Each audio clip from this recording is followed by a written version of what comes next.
Hello and welcome to Smaulgld's update on the Central Bank of Russia's gold reserves for the month of December 2017 and the year ended 2017. The Central Bank of Russia added a record 223 tons of gold in 2017.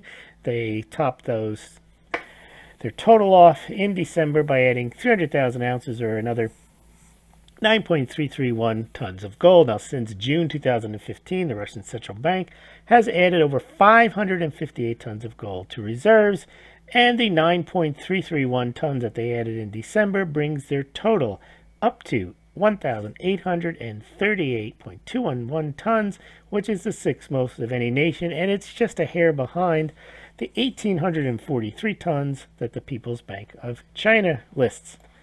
Overall Russian reserves rose from 431.6 billion in November to 432.742 billion in December. Russian holdings of U.S. Treasuries continue to top 100 billion now for the 8th month in a row, and Russia's gold reserves, those 1,838 tons, are now worth 76.6 billion, or about 17.7% of overall Russian reserves. Let's take a look at some charts here. You can see the steady pace of Russian gold reserves, especially starting in 2015. They've gone from 1281 all the way up to 1,838 tons, now knocking on 5th place. Let's take a look at Russia's gold reserves, really all the way back to 1995, when in the late 90s, they sold some gold here. You can see they sold 120 some odd tons of gold. They were not a big gold acquirer from basically 1997 to 2006. Now, those were the years to be buying. If you think about it, these are the years when the gold price was low. But that's when Russia was selling. Russia got on the gold bandwagon basically right at the financial crisis. They bought a lot of this gold here, 2009, 10. They had a bit of struggle here financially, but then you could see they started adding more of their gold that they produced to reserves, and 2017 ended in a record 224 tons being added after adding 199 in 2016 and 208 in 2015. If you're interested in adding gold to your own stack, please consider shopping through the Smaulgld. The links on the Smaulgld site from bgsc.com, Golden Eagle Coins, SD Bullion, Money Metals Exchange. You visit those sites through the Smaulgld links on the Smaulgld site or on this BitChute or YouTube video. You pay no more no less than if you visited those sites directly, but you can compare pricing and shipping at those 4 bullion dealers, and if you do buy through those links, Smaulgld gets a small commission on investment device to buy gold or silver. But if you're going to do so, please consider doing so through the Smaulgld links. Now, let's look at Smaulgld.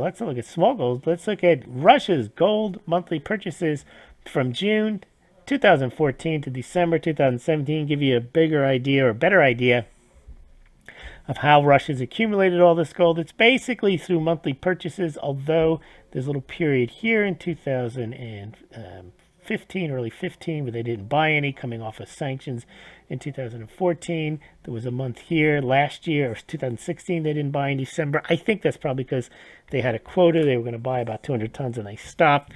And there's some months where they buy not so much, but for the most part, Russia has been adding significant amounts each and every month. Now, we talk about Kazakhstan. Kazakhstan has an unbroken record. They buy far less. They're a smaller country in terms of, actually, they're smaller in geography, too, in terms of GDP. But yet they've added gold to reserves for about 60 some odd months in a row. Russia occasionally does hold off, but the steady trend is to buy as much as they can each and every month. Now, I used to keep this chart comparing Russian central bank versus Chinese central bank. I don't keep it anymore because since October 2016, the Central Bank of Russia has reported adding no gold to reserves, and that highlights my point all along. When people talk about China's gold, it's not all at the People's Bank of China, and the People's Bank of China isn't lying, I don't think. I think basically China, the country, has gold elsewhere. The Indian central bank only lists 557 tons. The country has gold. The Chinese government has gold. Chinese banks have gold. Banks are even owned directly or indirectly by the People's Bank of China. The People's Bank of China just doesn't have that gold on its balance sheet, and they've decided not to add any more gold to their balance sheet since October 2016, which basically was the same month in which they were formally admitted, not voted into, but finally admitted to the SDR basket. So no more gold for the People's Bank of China. Doesn't mean there's not more gold going into China. Doesn't mean that China has stopped producing massive amounts of gold. Doesn't mean China has stopped its gold exploration. It means none of that. It just means the People's Bank of China has stopped adding gold. And maybe they'll start adding in 2018, but they added no gold in 2017.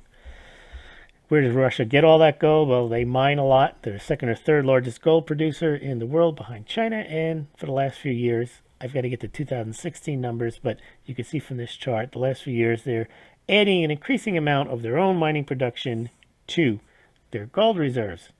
Where does that put Russia? Well, there you go, 1838 tons.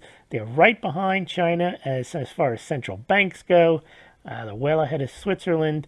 And at this pace, you know, Russia could start moving into the top 5 once it passes the People's Bank of China.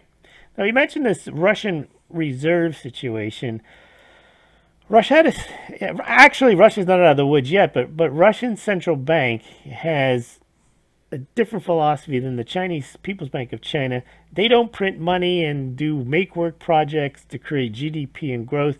They basically look like they live within their means. They have not that much debt. They have inflation. They are an oil producer. And yet they've managed to, despite sanctions, increase their reserves. And they've done that on the back of increasing their gold reserves and even more so the U.S. Treasury. So they grew their reserves over the last 2 years, 16.5%. That's a pretty big deal for a relatively small central bank. But I managed to do that. And as I mentioned, the U.S. Treasuries, they've increased those by about 42% just over 13 months or so. So they had dumped a lot of treasuries, partially for politics, probably partially out of financial reasons. The politics are still there. They probably don't want to use the dollar. They probably don't want to have U.S. treasuries, but as part of prudent central banking, having treasuries in the portfolio, they're liquid. They do bolster their central bank reserves, so that's why they have them, and that's why it looks like they continue to add to their pile. Now, also, in the grand scheme of things, $105 billion is nothing.